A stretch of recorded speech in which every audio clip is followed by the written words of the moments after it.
আসসালামু আলাইকুম ওয়া রাহমাতুল্লাহ। আমার সাথে আছে আমার মারুফ ভাই এবার সুখসাগর পেঁয়াজ চাষ করছিল, সেটা থেকেই আমার জন্য পেঁয়াজ আনছে। এখন এটা আমি মনে করি এক একটা ভালোবাসা। এখন তার ফলন নিয়ে আমরা তার কাছ থেকে একটু শুনি কি অবস্থা, তার কতটুকু ফলন হয়েছে, কতটুকু জমিতে। ভাই, আলহামদুলিল্লাহ, আমি অনেক খুশি। এবছর পর্যাপ্ত পরিমাণে ফলন হয়েছে। দামটা না থাকলেও মাঠ পর্যায়ে ফলন যাতে করে হয়েছে, আলহামদুলিল্লাহ অনেক খুশি। কতটুকু জমিতে কতটুকু হয়েছে?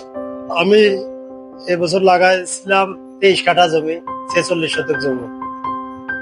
তাতে করে আমাদের মাটি হিসাবে মাটিটা কুমা, তারপরে মন করেন যে 135 মন পেঁয়াজের ফলন পাইছে। এটা কি মানে খুশি না? খুশি মানে আমি ধারণাও করিনি যে মাটি হিসাবে যে আমার এত ফলন হবে, আমি কল্পনাও করতে পারি। বীজটা কোথা থেকে?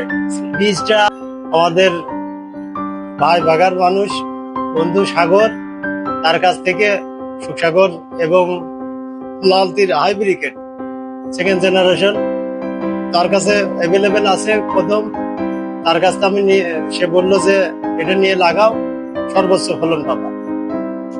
আমি তার কাছ থেকে নিচে দুটো জাত, সর্বোচ্চ ফলনই পাইছি। আমরা এখন ভাইয়ের থেকে তার অনুভূতি শুনলাম। আলহামদুলিল্লাহ, পেঁয়াজ অনেক সুন্দর, মাশাআল্লাহ অনেক ভালো আছে। ঠিক আছে, আজকে ভিডিও পর্যন্তই। ধন্যবাদ সবাইকে। আসসালামু আলাইকুম।